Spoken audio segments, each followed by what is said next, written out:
Welcome to Train Sim World, an immersive and highly detailed.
Detailed rail simulation featuring authentic routes and trains from around the world.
This is the training center.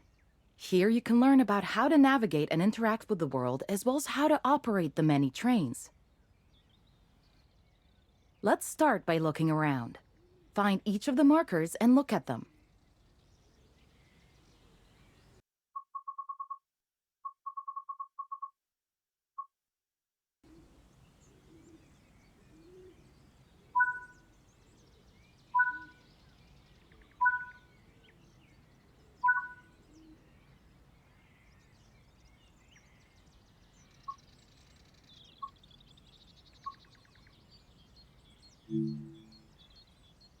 Your current objective is shown at the top left of the screen. Walk to the blue marker to complete the current objective.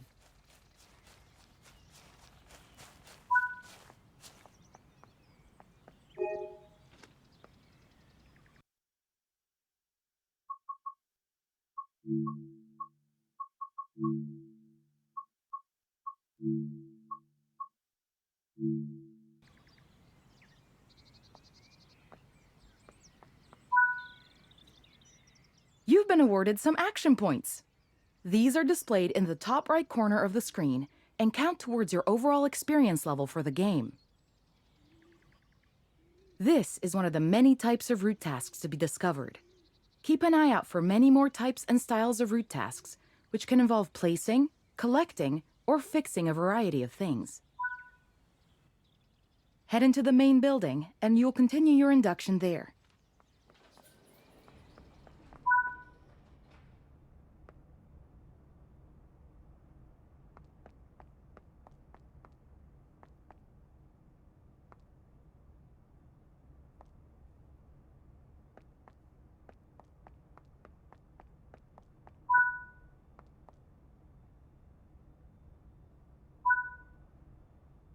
You can pause Train Sim World at any point to review objectives and a lot of other information about what's happening at the moment.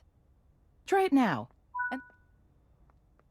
Now that we've covered some of the basics of moving around and interacting with the environment, let's take a walk through the building and find the trains. This is Central Square. From here, you can explore the main training center depot and surrounding yards.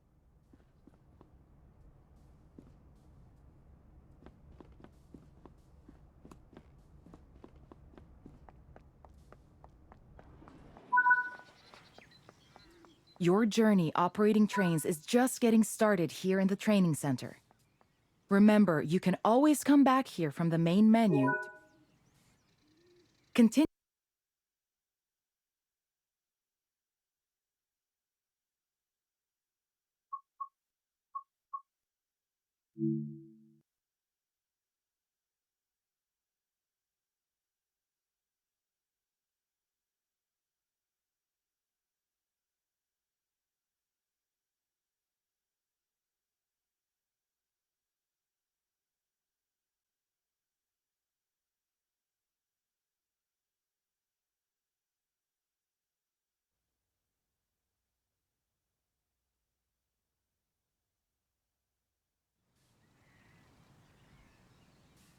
This module will cover the on-screen overlay, known as the heads-up display or HUD, that is shown when you are in control of a train. Climb up the ladder into the locomotive and then sit in the seat.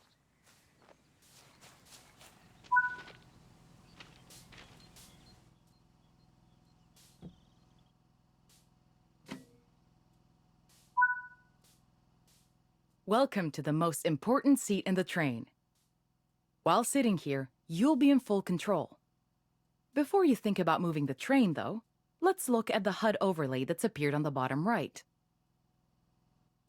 To what your train is doing. The main part of the HUD is the speed display. A white bar will appear around the outside to show your current speed, and the red mark indicates your maximum permitted speed. This is the direction display. An arrow will indicate forward, reverse, and neutral directions. This is the power display. A number will indicate what position the power or throttle control is in. These are the brake indicators. The exact ones shown will vary by train and will often be visible in the train itself on various gauges. They tell you what's happening in the braking system. The most important one is the BC or brake cylinder. If that's reading 0, then your brakes are released. Anything else, and brakes are applied and you won't be able to move. Every train can have small variations in the HUD unique to the way it works, but they will mostly look the same. As you learn to control new trains, study the HUD and learn how it helps you operate it. If you want to see this again, you can rerun this training module at any time.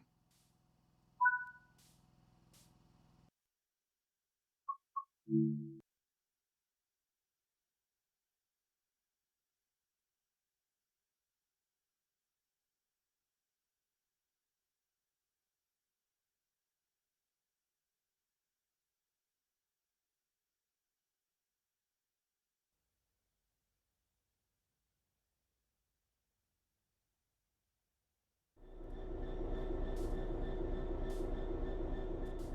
this training module, you're going to look at making the train move and then bringing it to a stop again. While many trains have different controls and are operated in different ways, there are basically always 3 controls that are common and are required to move the train. The reverser sets the direction between forwards and backwards. The brakes are used to slow or stop the train. The throttle controls how fast the train accelerates. We want to move the train forwards, so move the reverser in that direction. Keep the brake control and release until you can see the brake pipe control needles are reading 5 bar, pointing upwards. This will release the brakes fully.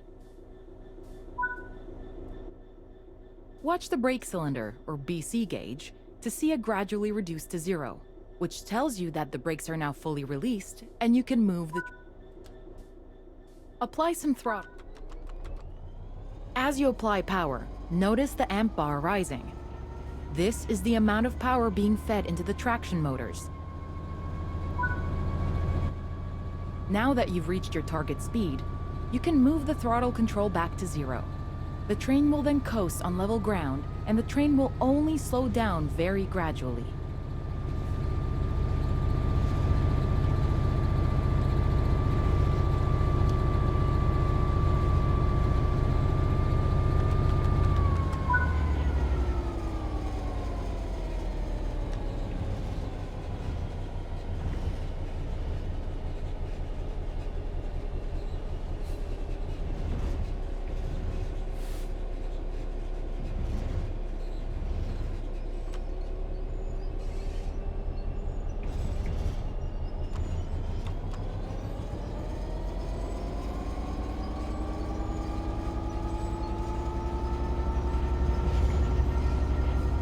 While the specifics of operating brakes vary from train to train, the basic process of stopping is fundamentally the same. Bring this train to a complete stop by holding the brake control in the apply state until you see the brake pipe control needle in the center of your cab desk showing about 4 bar. The amount of braking you'll need to apply also varies depending on whether you're going uphill or downhill, and how heavy your train is.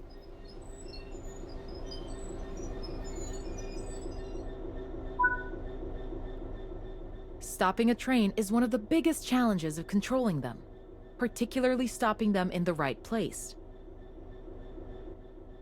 That concludes this module. Restart the module to learn the steps again, or move on to the next module.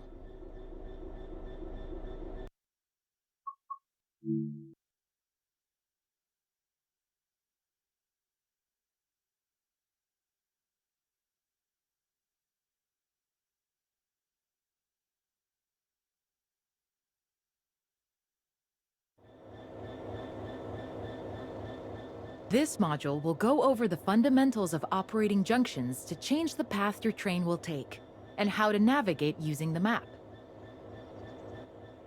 Most rail lines around the world are controlled remotely by a signaling center or dispatcher.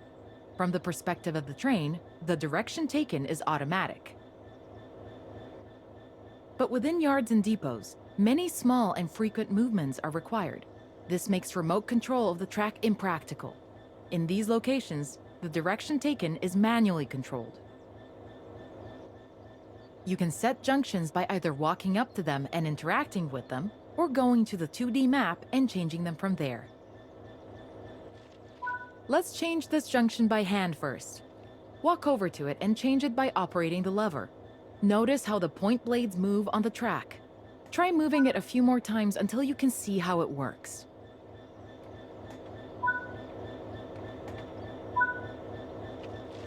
Let's head over to the train, and then we can look at the map.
Your junctions are set correctly.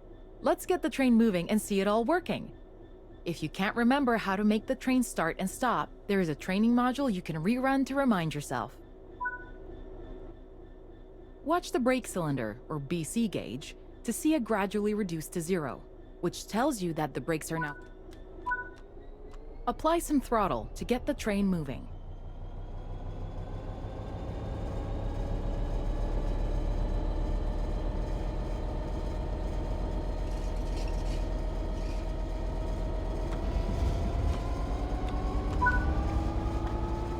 Now that you've reached your target speed, you can move the throttle control back to 0. The train will then coast on level ground, and the train will only slow down very gradually.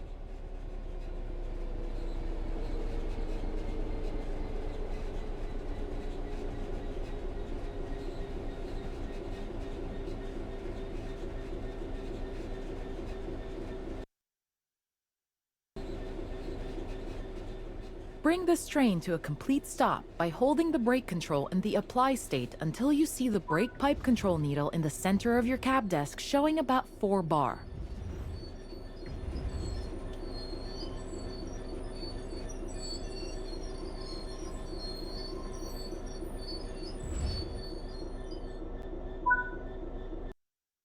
Concludes this module. All the junctions in the training center are manual, so you can go anywhere you wish using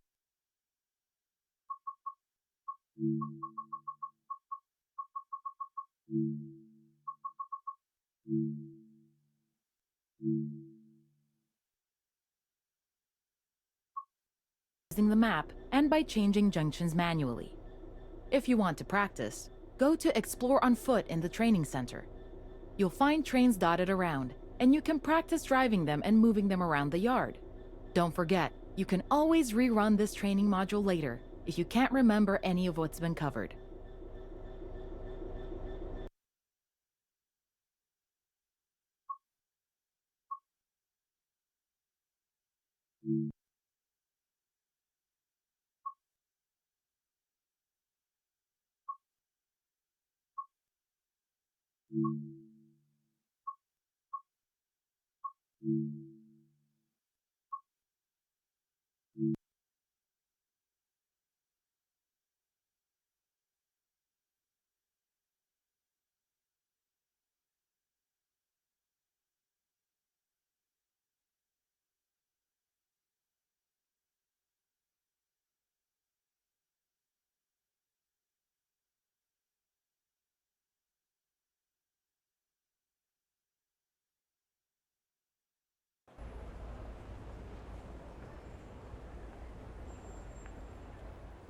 In this training module, you'll be learning how to drive an LMS Stania Class 8F steam locomotive in BR black livery.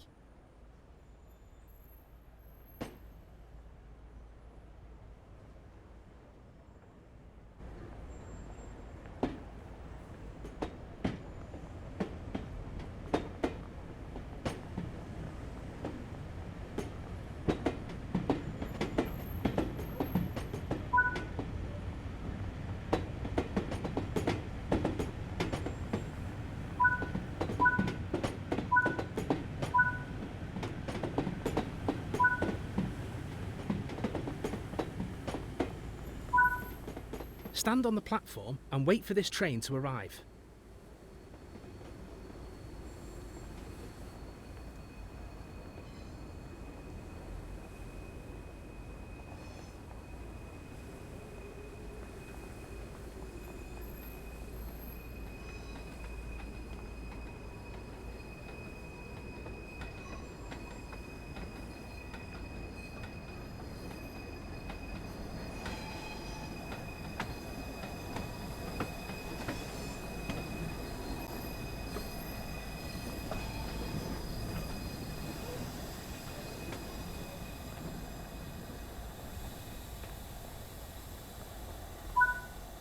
Today, you'll be taking over this freight service bound for Ditton.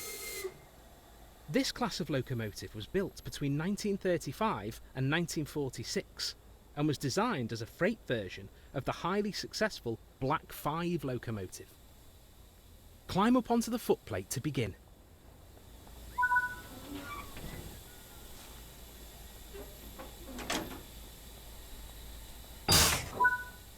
Let's prepare the locomotive for departure.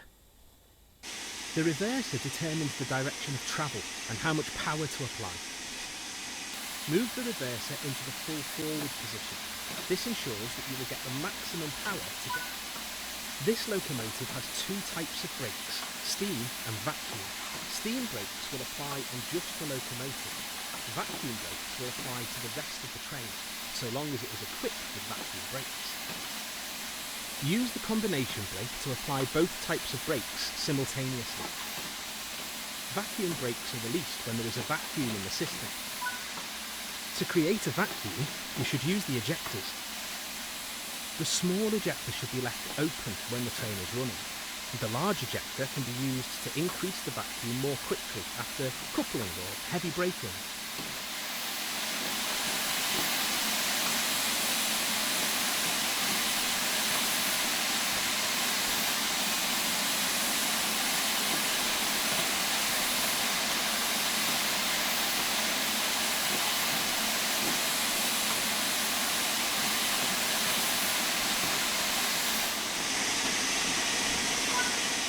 Open the cylinder cocks to remove any water from cylinders after it has been left standing. Water in the cylinders can damage the locomotive as it does not compress like steam. The regulator acts like the throttle for the steam locomotive. It controls how much steam is delivered to the cylinders. Slowly open the regulator. Applying too much power too early can cause wheel slip.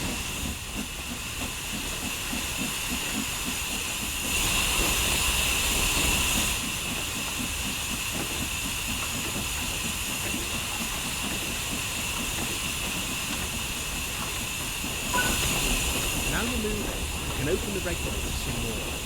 Try not to exceed around 30 miles per hour while you're learning to control this locomotive.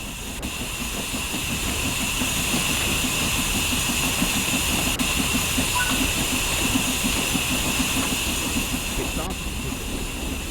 Move the reverser towards the mid gear.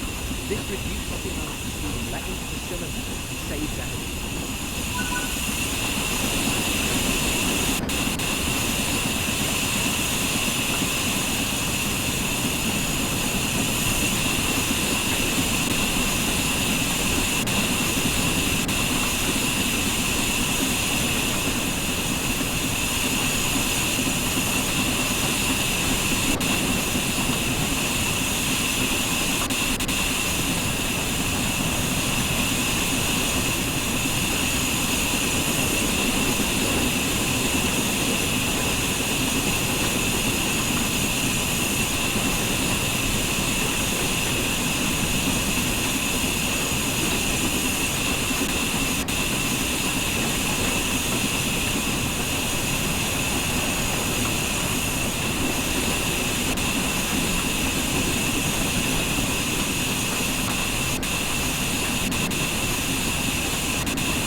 Close the regulator. Bring the train to a stop.